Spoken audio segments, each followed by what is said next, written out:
All right. Hello, everyone, and welcome to our second session of Resilience Untangled. Before getting started, we would like to remind you that for interpretations, please select the globe icon and select your preferred language. Hola a todos, bienvenidos a nuestra sesión de Resilience Untangled.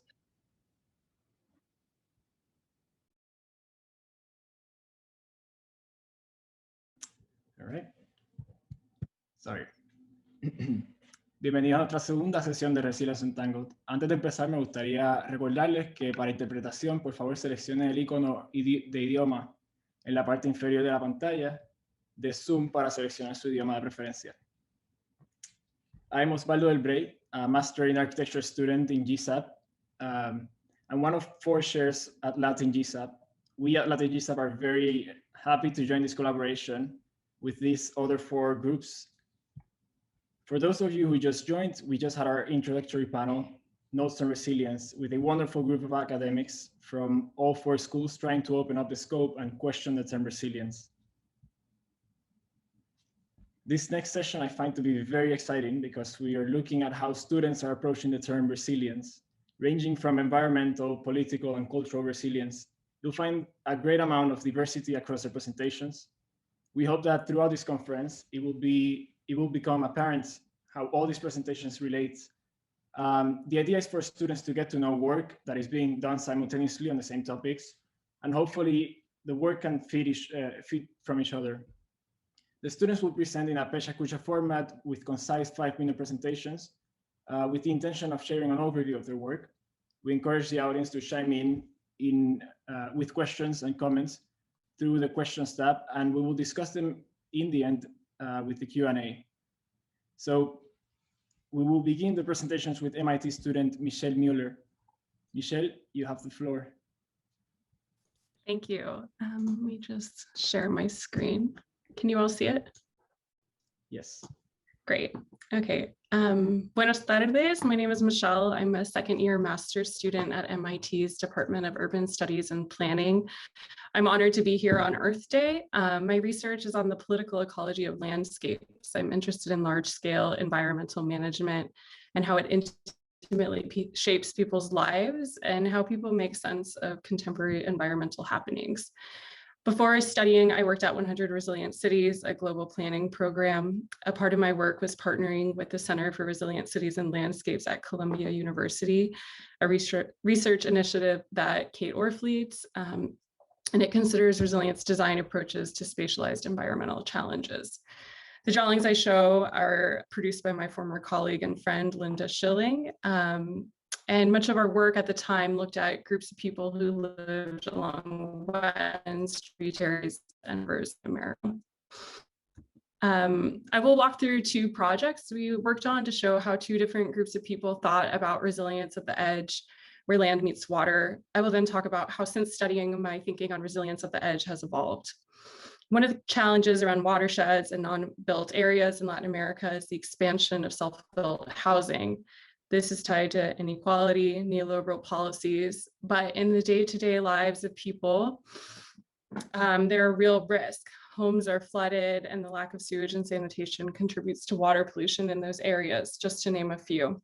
The first project was the Pontinosa in Western Montevideo, and the second was the Yaque River in Central Santiago de los Caballeros.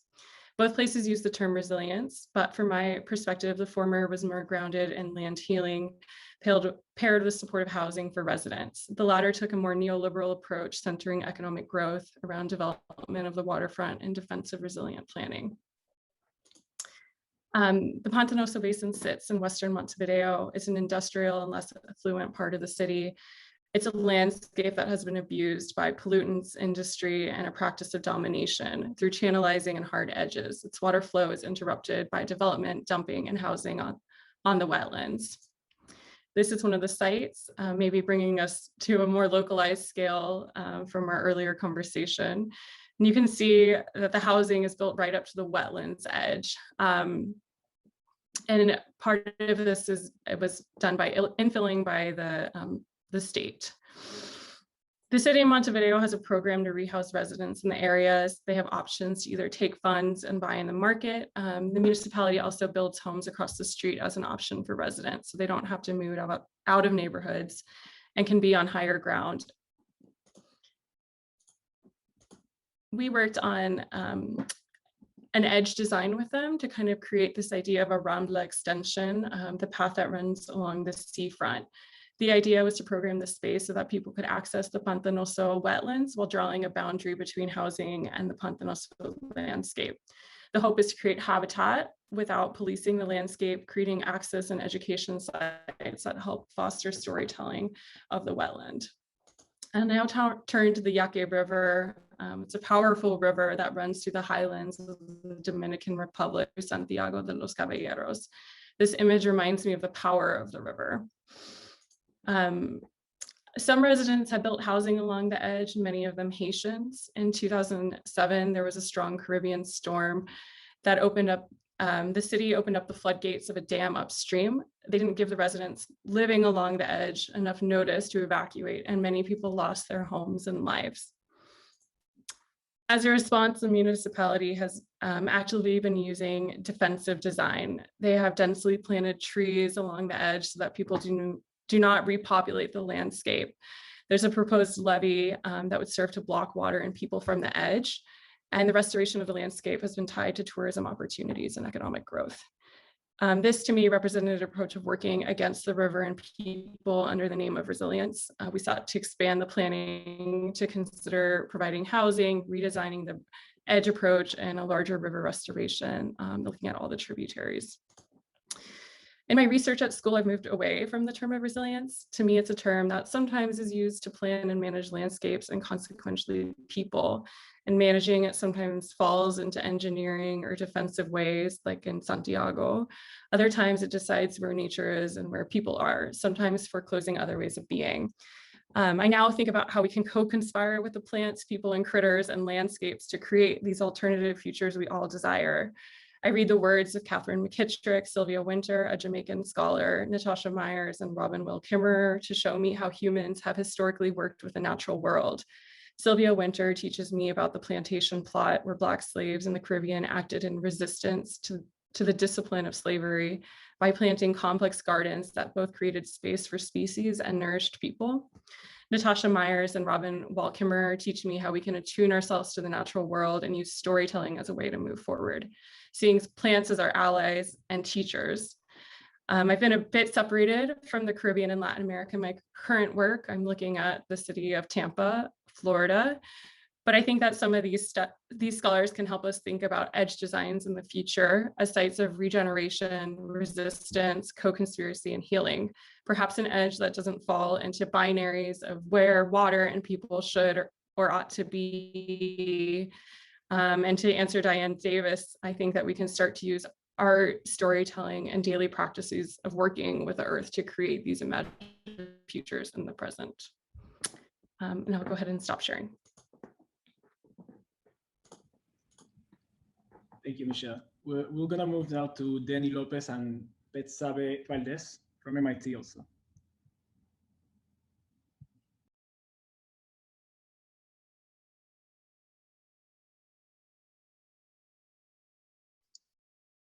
Okay, so here we go.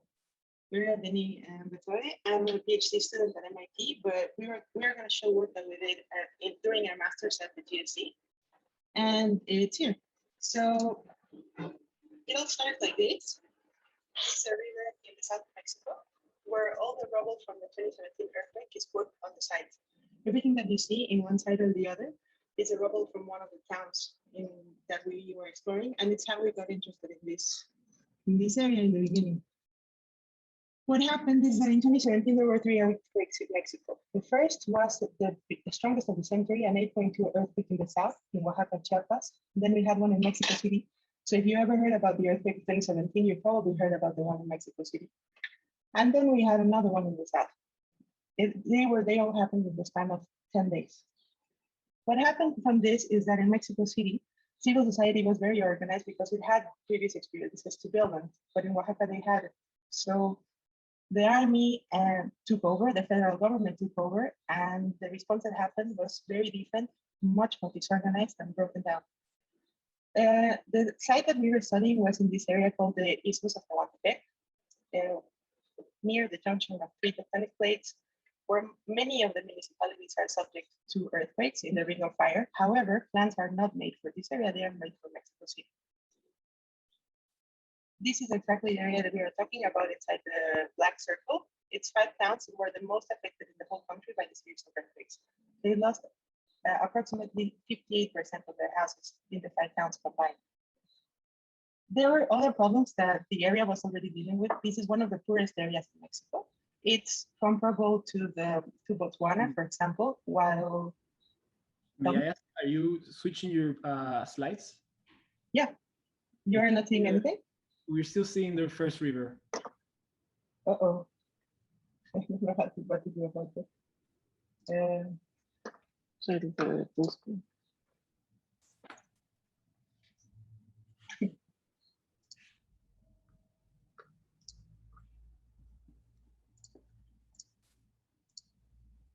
What are you seeing now?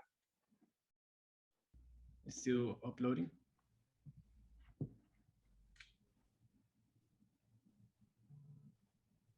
Nothing?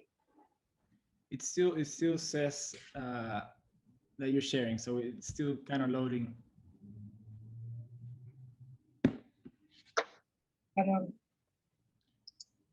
Should I just tell you what we did without slides? Yeah. Let me see if we can share.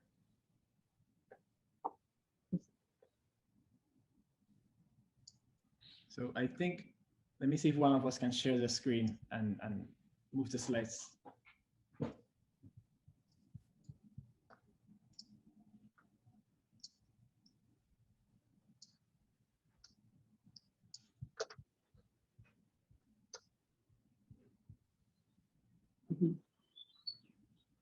Okay.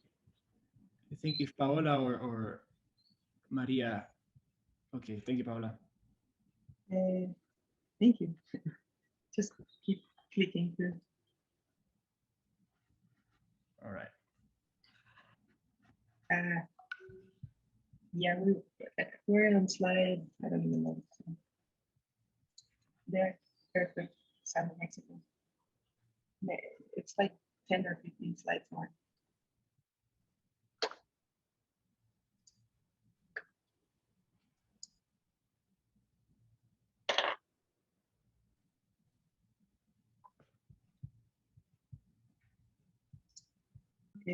A little bit more, please.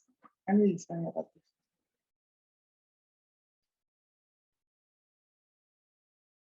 this. But never mind. In any case, we went to Mexico formed a student organization between 3 students at the GSD, one in landscape architecture, one in critical conservation. I was in urban design and risk and resilience.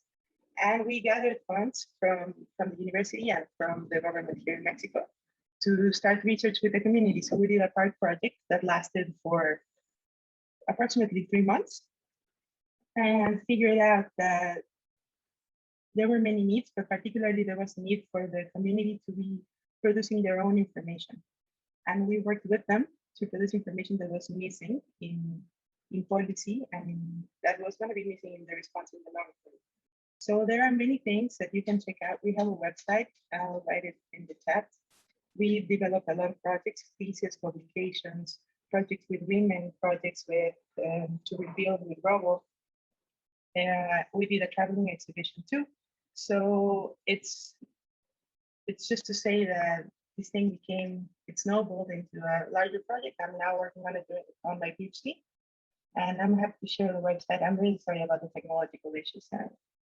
I can pass it on to whoever's next time. I don't want to take your time. Don't worry. All right. Thank you. So now we're going to move on to Kenismael Santiago-Pagán from GSD. Hi guys, thank you. I will be sharing screen now.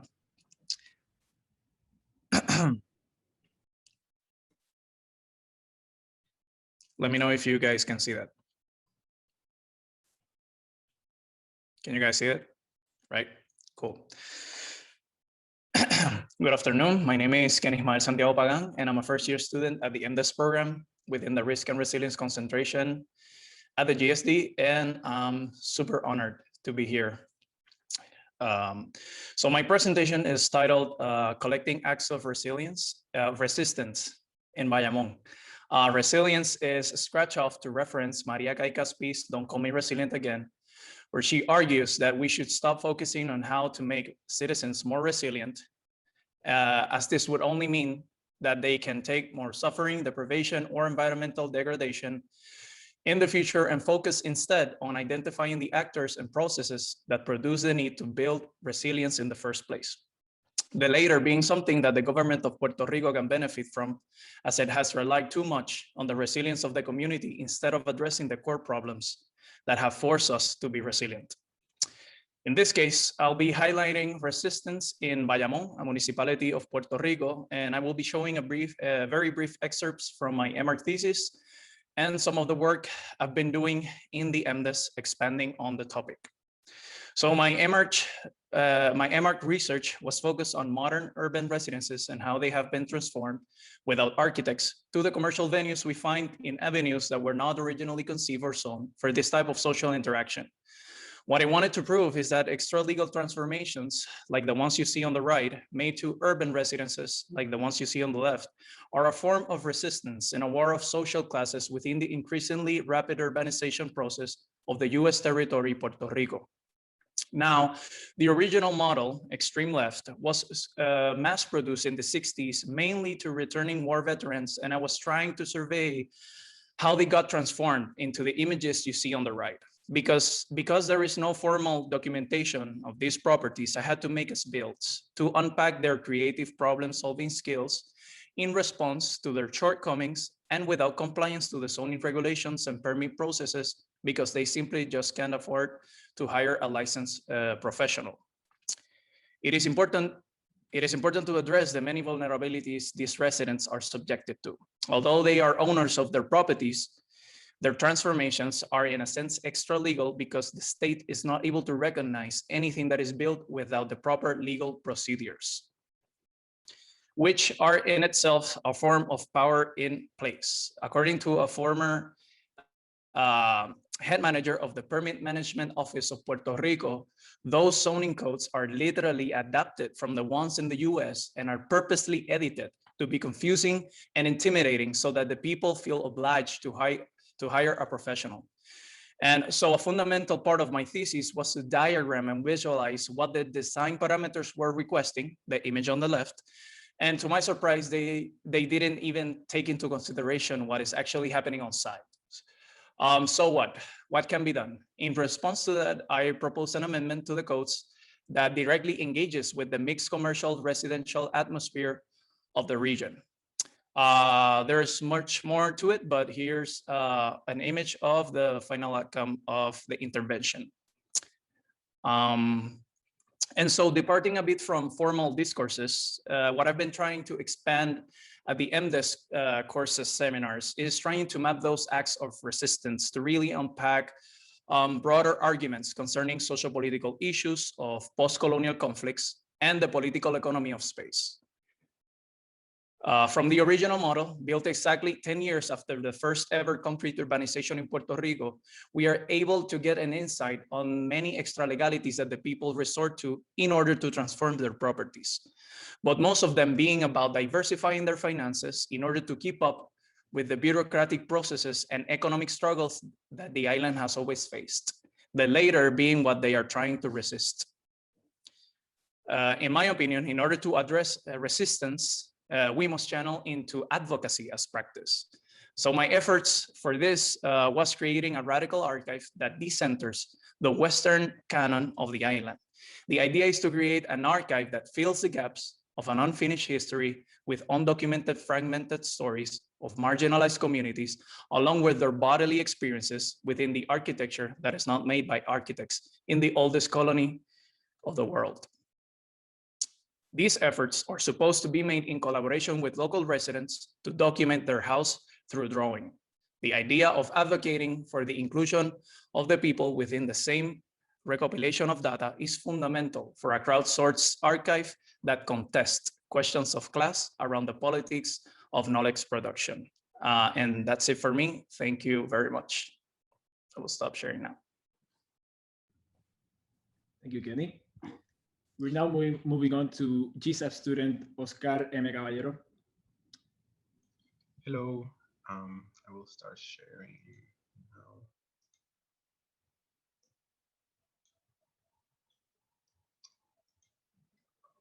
Sorry, I will give it a few seconds. Can you see my screen? Yes. Yes, okay, perfect, thank you. Hello, my name is Oscar M. Caballero.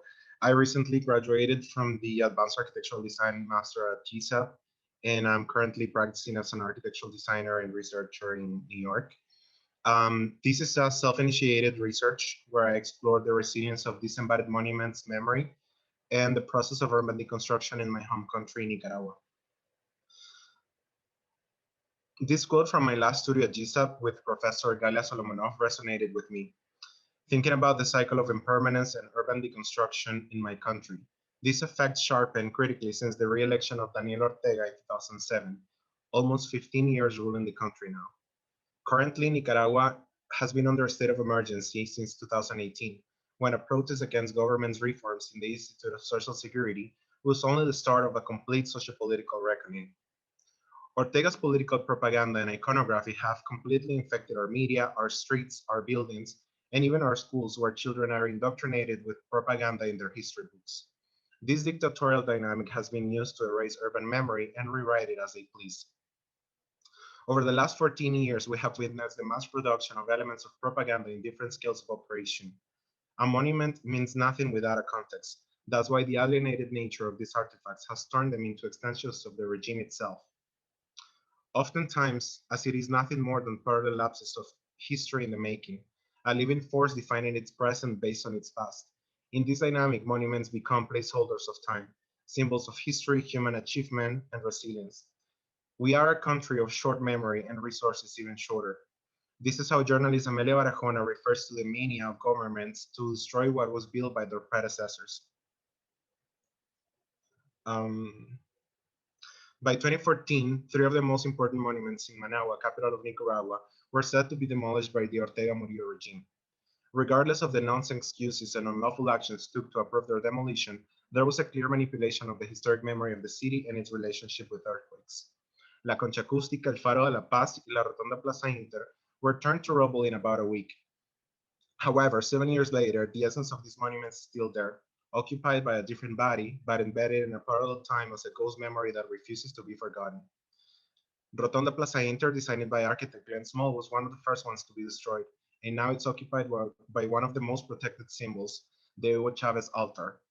El Faro de la Paz, designed by architect Nelson Brown, commemorated the first defeat of Ortega in the 90s and the end of the Civil War, where all weapons were fused into the foundations of the lighthouse, now turning into a recreation pool. La Concha Acústica evoked the Momotombo volcano fire moving through the breeze of the Lake Solotan. It was designed by architect Glenn Small and commissioned by Major Hertel Levites, the closest contender of Ortega for the presidency before his sudden death before elections. It is one of the few well-documented case studies, and by using traces of digital memory, I mapped a deconstruction pattern used by the regime. This process starts with the vandalism and addition of political iconography to the existing monument. Artifacts and propaganda are placed, attached, and even inserted into their bodies, causing serious damages to their structural stability. Since this vandalism isn't enough, the demolition is the last resource to undo the memory. The alleged unstable structure took 7 days to receive the government's heavy machinery. Many other bodies rebuilt in its place as the urban landscape was shaped over the years. But to forget is not as easy anymore. Technology has amplified our collective memory to a point where the physical body of these monuments can become irrelevant through digital archive. The purpose of erasing the memory is clearly defeated by our own desire and tools to remember. But how to recognize what deserves to be remembered, either to commemorate or to never let it happen again? How to break a cycle of urban deconstruction that erases our historic memory, but also worsens issues like waste, climate, and economy? Buildings can be repurposed and take on new typologies. And on that premise, I dare myself to wonder, Once this regime is over, is there a way to recontextualize some of these monuments without destroying them? There are 134 still trees along the capital, Managua, lifeless structures occupying many times space taken from nature. But what if we design their decay, a decay by nature? Then slowly we revert the scale of power, and these artifacts become an infrastructure useful for the city to amend the impact of climate and drastic temperature changes over the years. What if we look at them as scaffolding structures that can nurture life, where those artificial colors fade and the colors of nature take over, where urban animals and birds can find a place to nest, and we can find a starting point to reconcile with our past without forgetting its aftermath. Thank you. I will stop. Kristen, Thank you, Oscar. right now. We'll then have Natalia Revelo from UPenn.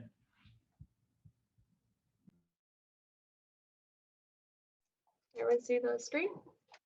I'm gonna go with yes. Okay. Hi, so I'm Natalia Revelo, and I'll be presenting some of the research of my ongoing thesis project, currently titled Designs for Autonomy, a case study of Rio de Janeiro's favelas as a speculative experiment for equitable communities. This presentation will take you briefly through my underlying research and offer a glimpse into the framework of the analysis of spatial agency of favelados. I begin this work with a comparative research of water access of Rio's planned city and favelas, which led to the categorization of different approaches that Planned City has taken towards favelas in an effort to understand the root of this inequality. To give a brief introduction, here is a comparative diagram of the flow of water in Rio. Rio's water and sewage system is like most Western urbanized areas. It is centralized, it brings water from far away and distributes it to the Planned City via underground pipes. Where it differs is in the way and the frequency it provides water to favelas. Favelas have reported weeks and in some places even months without access to water. Others have reported that the water and the sewage get mixed, while others have to rely on water trucks to bring in a weekly ration of water that are distributed to their caixas de agua. This is met at a time when Rio's water service is slated to be privatized, which would exacerbate the existing inequality with Rio's access to water and sewage. Yet, community initiatives like the water societies of Moja de Formiga provide an alternative and decentralized approach to providing water to people outside of a capitalistic model. This research helped to illuminate the unequal relationship favelas have with the Planned City, with water acting as a demarcator of inequality that is rooted in capitalism, colonialism, and racism, as well as shed light to existing alternative means to common practices. This research then branched off to the historic analysis of this relationship, where there's a long history of the Planned City intervening with favelas, which are very depending on who is in power. This bluish gray shade is a part of Rio's history that directly relates to colonialism, which set up a lot of the economic and social divisions we see today. The lightest blue here is eradication, characterized by neglect and violent removals, large-scale removals that are usually triggered by the preparation of mega events, such as the centennial celebration of independence, World Cup, and the Olympics, generally as a way to show themselves to the world. This mid-tone blue is reurbanization, characterized by the community's location being accepted, but with an emphasis on changing how the community looks like and operates like.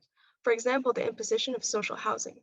At times, you can see that reurbanization and removal overlap, as people get shifted around to spaces that are being torn down to make way for the social housing.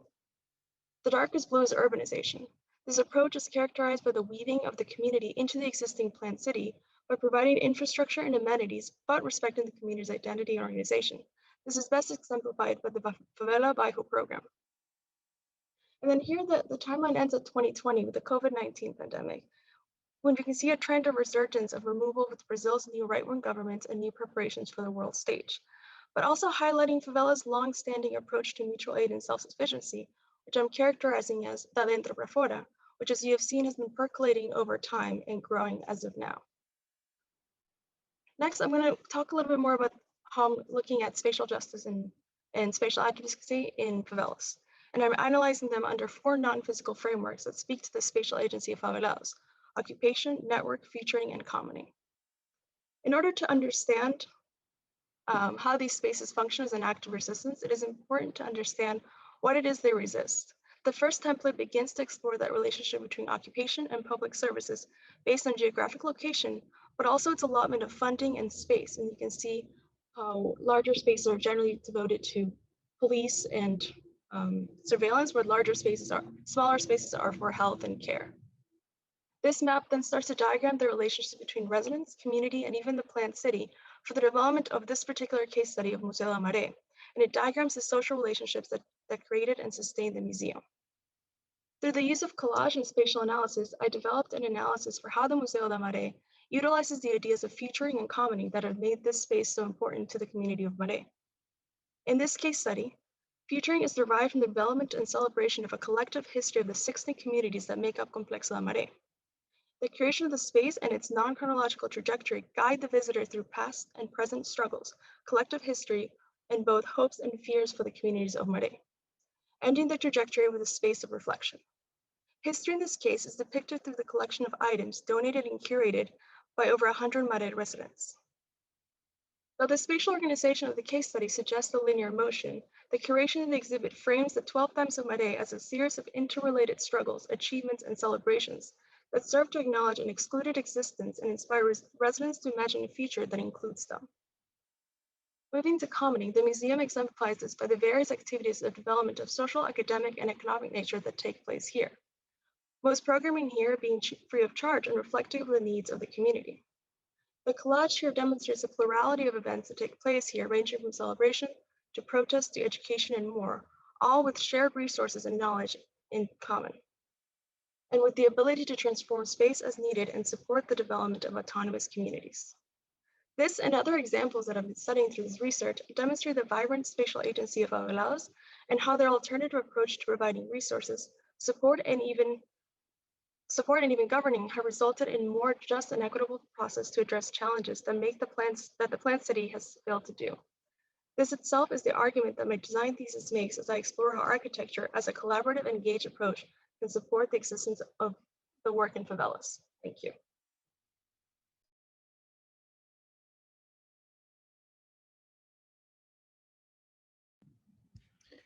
Thank you, Natalia. We're moving on now to Hilary Morales Robles from UPenn.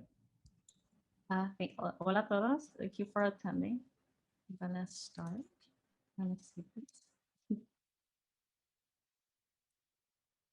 So, it is part of your memories of celebrating holidays such as New Year's in your neighborhood or at your home surrounded by your loved ones. Fireworks are a symbol of celebration, hope, or the dream of beginning a new chapter and attempts to leave something behind in our lives. You might be wondering, what this has to do with resilience? The truth is this video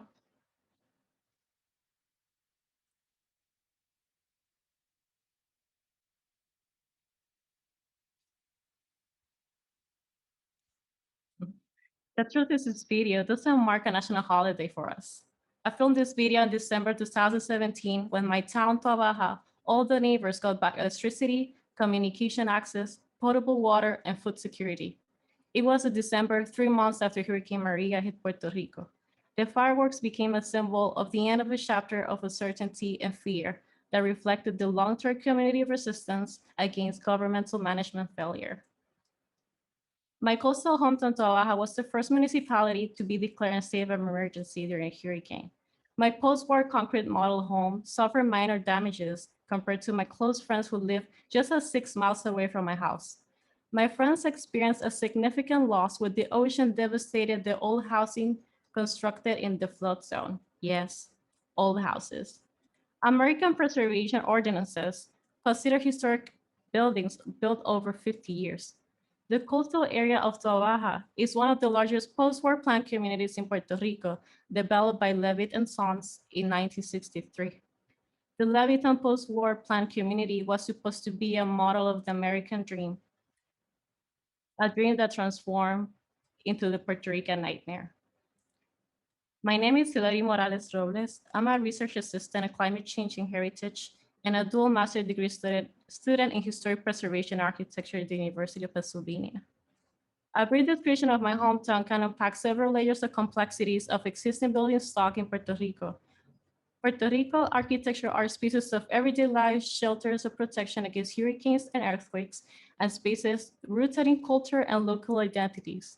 Today, I want to share a list of sustainable preservation design challenges and opportunities based on my experience, not only as a Caribbean and Puerto Rican, but as a community member, activist, designer, preservationist, and an incessant learner. Also through a series of case studies, policy dissertations, and design exploration from the last 5 years. So I want to start first with the first challenge is sustainable design practices. Are design professionals passive capitalist servants, or are we active social cultural actors?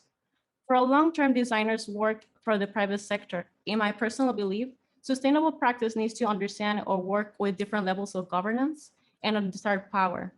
Who has it, how they're using it, and for what purpose? This is my experience in Ecuador in 2016. I work in a disaster relief project after the earthquake, and we work alongside with the community and the public government to create a series of interventions across the coastline for economic revitalization projects.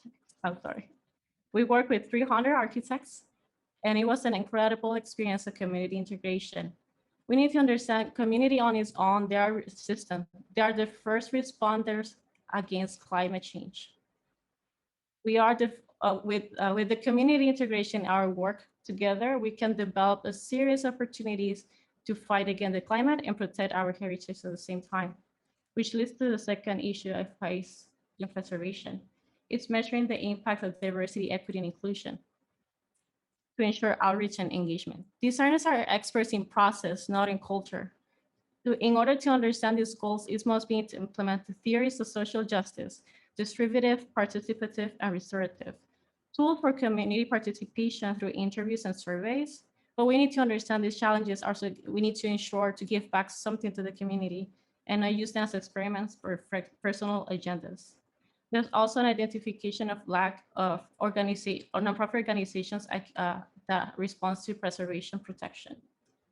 Third, sustainability, preservation, and design values are completely separated. I think it's a huge opportunity for us here in this conference to talk about how cross-disciplinary action can help us to create more sustainable projects in the future. 4, political ideologies and colonial heritage issues. I made a dissertation in undergrad. Oh, I didn't realize this issue. I'm so sorry, guys. I did a dissertation in undergrad that made an observation in how white elephant buildings, vacant, and demolitions criteria are based on ideological political power. This is an example of a historic building in Puerto Rico. It's the old train station in San Juan that was constructed under the Spanish Empire and got demolished after attempts of reshaping our colonial status to the Commonwealth of Puerto Rico. As a sign of modernity, it was constructed this parking instead. This is an interesting point of topic I talk about in how political ideologies can destroy and erase our heritage. 5, targets for demolition and by neglect and inevitable loss. I think climate and politics overall can affect our selection of heritage by thinking about how hurricanes completely demolish this property in San Juan, or the earthquake in Ponce, the Museo de la Masacre in Ponce. But also thinking about developers and the lack of regulation policy.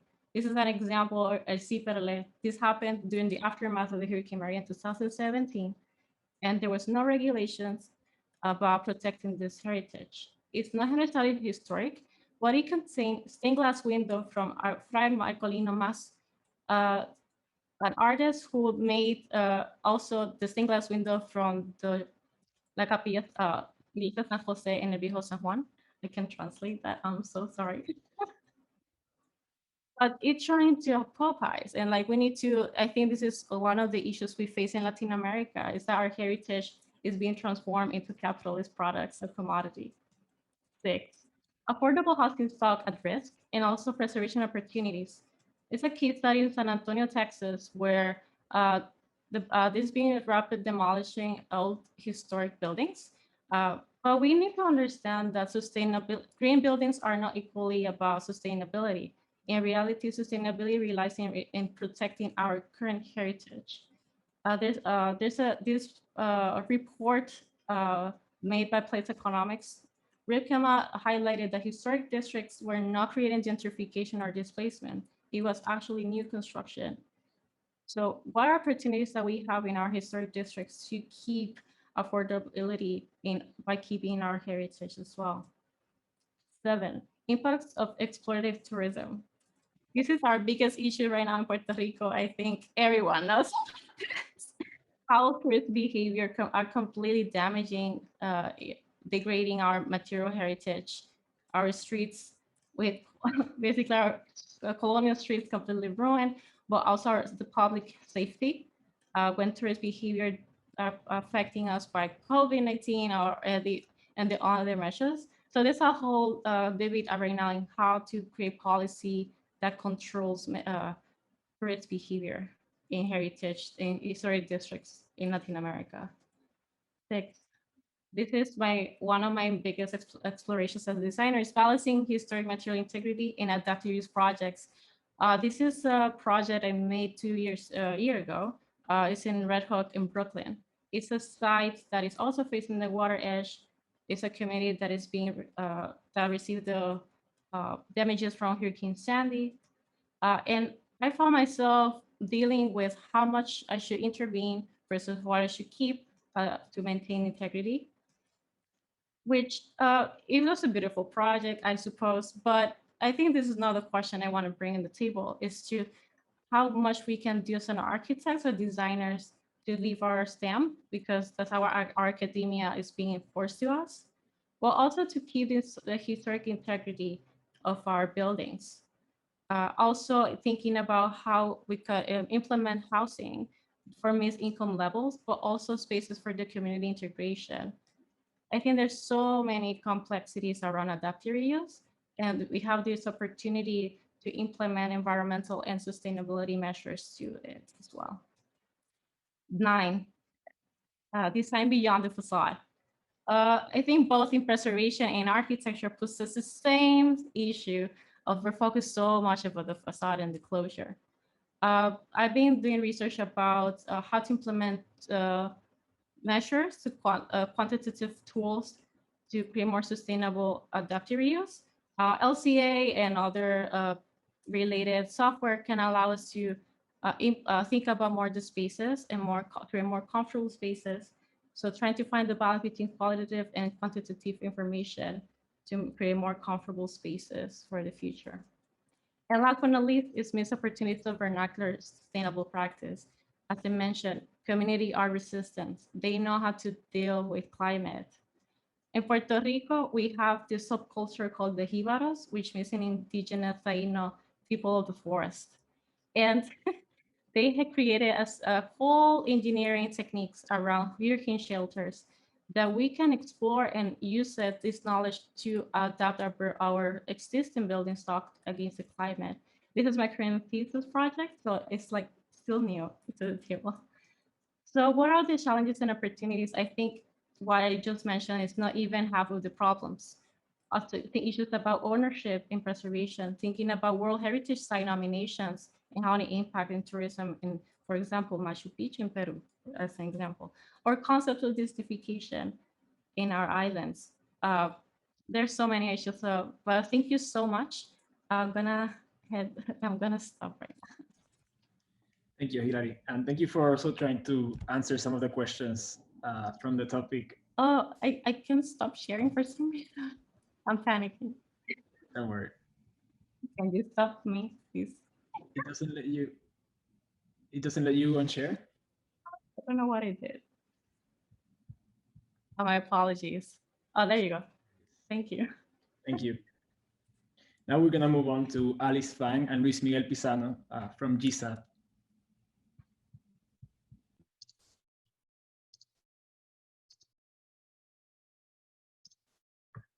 Great. Can you see the screen? Yes. Awesome. Good afternoon, everyone. We are Alice Fang and Luis Miguel Pizano. We are graduate students in the Master of Architecture program at Columbia's Graduate School of Architecture Planning and Preservation and co-directors of Latin GSAPP. I am a designer from São Paulo, Brazil, and Luis Miguel is a Mexican designer based in Brooklyn, New York. Today, we are presenting Fracture of Infrastructure, which envisions the future obsolescence of prisons. We would like to acknowledge that this project was born out of a specific time and place which predates many of the conversations that Luis Vega and I had regarding of the role of restorative justice in broader systems that facilitate racism and oppression in the United States. The project has since evolved, directing our research horizons beyond restoration towards abolition. This is part of an ongoing project on climate justice, criminal justice, and equity entitled Beyond Restorative Justice, What Does a Prisonless America Look Like? Our project preempts climatic changes, instrumentalizing trees to fracture the architecture of distant future facility.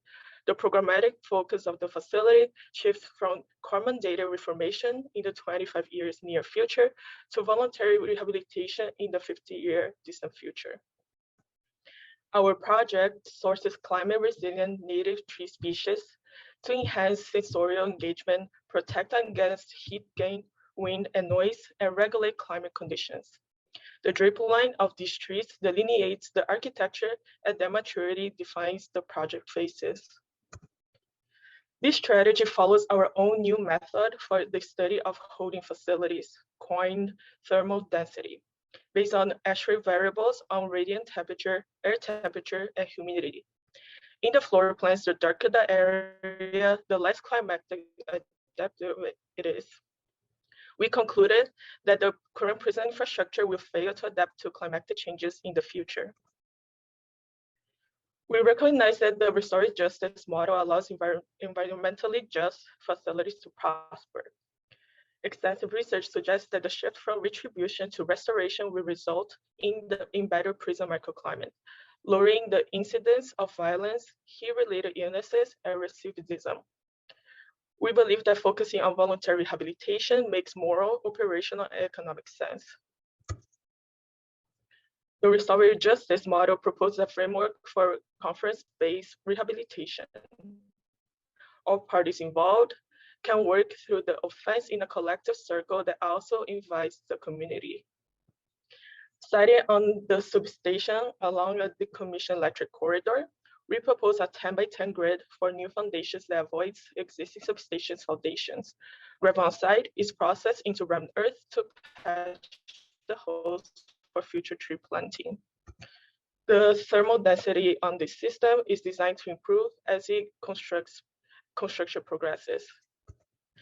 In phase 1, trees are planted on the nursery grounds and construction begins.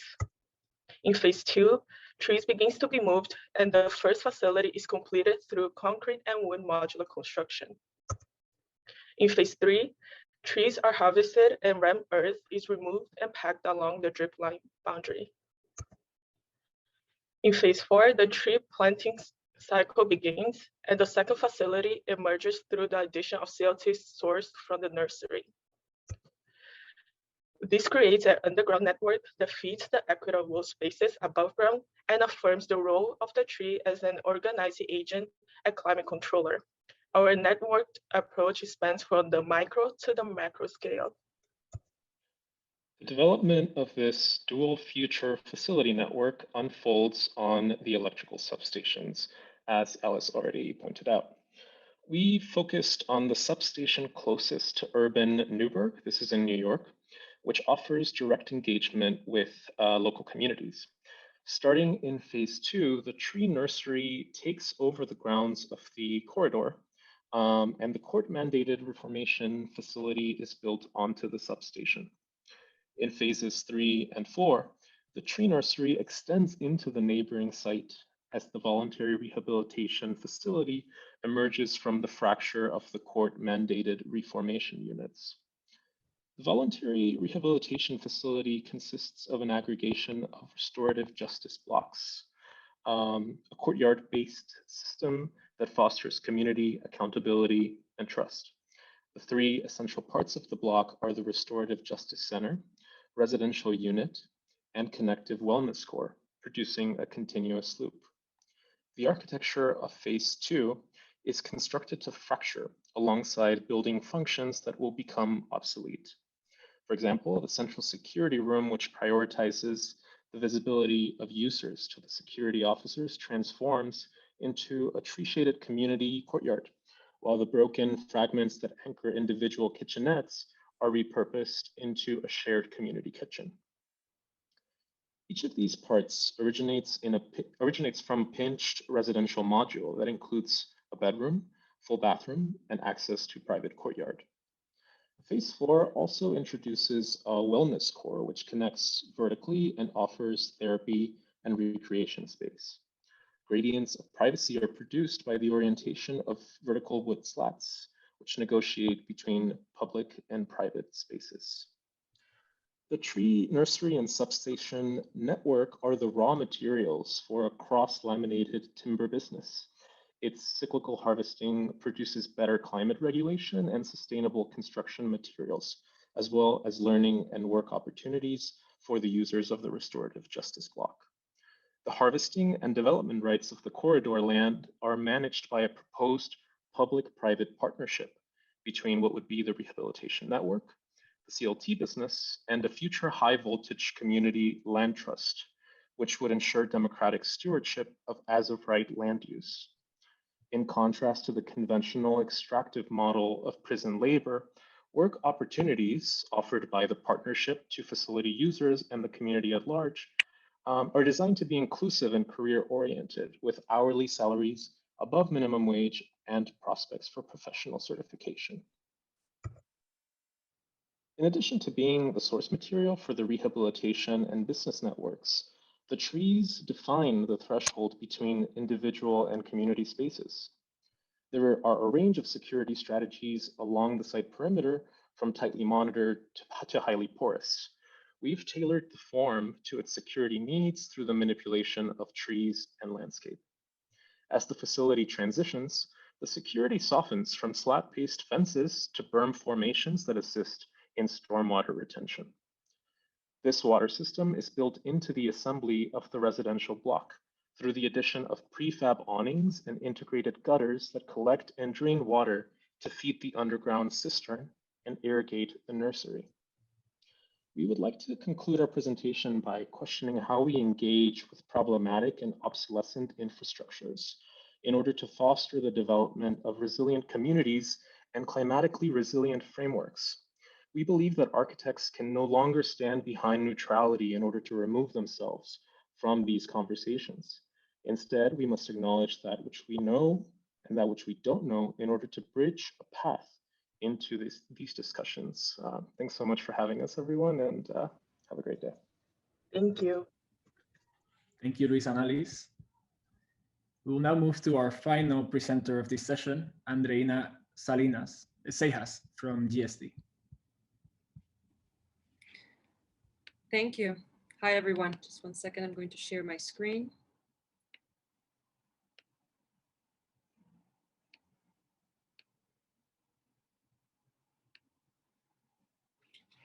Can you see the presentation? Yes. Yes? Okay. I believe I stopped sharing. Okay. Great. So hello, everyone. My name is Andreina Seijas. I'm very happy to be here. As part of my doctoral studies at the Harvard GSD, I specialized in nighttime governance and planning, or the tools and strategies that cities have to manage life at night. This presentation will draw from my studies as well as from some of my current work. Night studies is a relatively new field that has been growing significantly over the past 30 years, but only recently from an urban planning perspective. In temporal terms, a city's economy can be categorized into the daytime economy, the nighttime economy, and the 24-hour economy. The most used definition of the nighttime economy refers to urban activities that take place between 6 p.m. and 6 a.m. And it has two dimensions: nighttime production, or those who work at night, and nighttime consumption related to leisure and entertainment.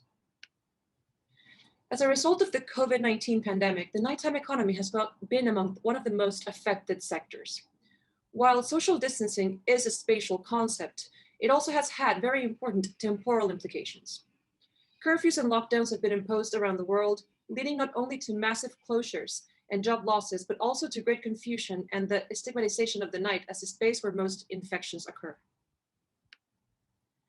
For the first time ever, New York City subway stopped running 24 hours, and Berlin, a city that hadn't had a curfew since 1949, saw its vibrant and creative night scene come to a halt.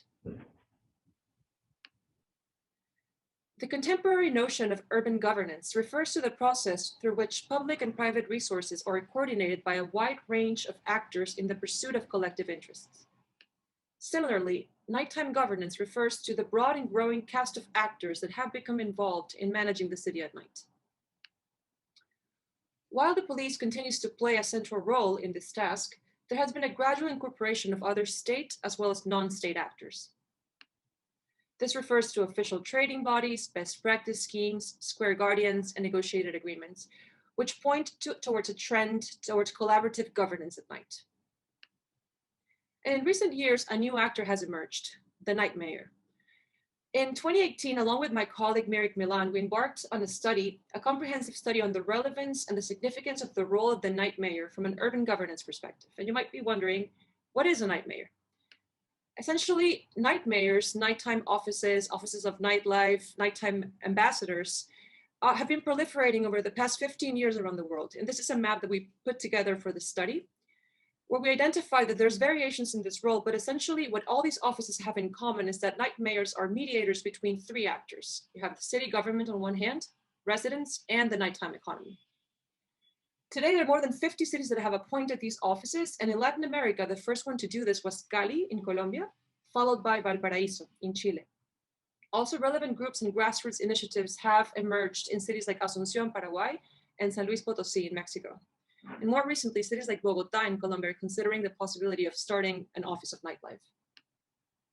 Since we published this study, more and more cities have joined this trend, and particularly now, in the context of the pandemic, to help cities handle the massive impacts of this lockdowns that I was talking about before. If you're curious about this phenomenon, you can access this interactive map by visiting nighttime.org/map, where you can actually see which other offices have been joining over the past 2 years. In this context, the COVID crisis has posed a very important question. So how resilient are nocturnal institutions and ecosystem? The night is a key space to socialize, and imposing curfews won't restrict social interactions from happening after dark. As a matter of fact, these restrictions have led to informal gatherings, such as illegal parties and concerts that have become super spreader events. So instead of canceling the night, cities should act as enablers of safe spaces for work as well as for socialization. In New York City, for instance, flexible sidewalk and alcohol regulations have allowed restaurants to accommodate more customers and new business models to emerge. But this is just one example, and one of many examples of resilience. A year ago, a large group of academics, experts, practitioners, and advocates, we came together to work on what we call the Global Nighttime Recovery Plan. And this is a series of chapters that gather practices and solutions to reactivate and recover night scenes in the context of the pandemic. To end, I'm going to share 3 lessons learned about nighttime resilience and that we have obtained from this collaborative work, in which I'm very happy to be part of the editorial team. The first lesson is that cities need proactive rather than reactive policies to manage life at night, and particularly in context of crisis. Today, there hasn't been a single study that points out a strong correlation between curfews and a reduction of COVID infections. That said, we need more studies to gather data that can better inform policymaking. As an example, online surveys are a useful method to gather data on the impact of COVID and nighttime work, such as the one we did last year in Tegucigalpa, Honduras, as part of a study with the Inter-American Development Bank. The second lesson is that cities need to diversify the pool of actors responsible for enforcing social distancing measures, not only the police. An example is Amsterdam's Square Hosts program. It's a group of volunteers that patrol nightlife districts to help de-escalate violence and conflict, and nowadays they also remind people to keep their distance and to wear masks. And finally, this is a great opportunity to test new models of socialization. Cities like Amsterdam and Barcelona, there are scientists holding experiments to test safer ways to resume concerts and massive events. And in Bogotá, the city is planning several pilot projects to reactivate its nighttime activities such as restaurants, shops, and also logistics. So I hope these ideas will invite planners and policymakers to see the night not as a threat, but rather as a space to reimagine safer, more inclusive, and resilient cities under the new normal. Thank you. Thank you, Andreina, and thank you to all the students for presenting this wonderful work. And it's really fascinating to see how everyone's approach sort of overlaps and see how people blend together the term resilience in relation to political aspects, cultural resilience, and environmental.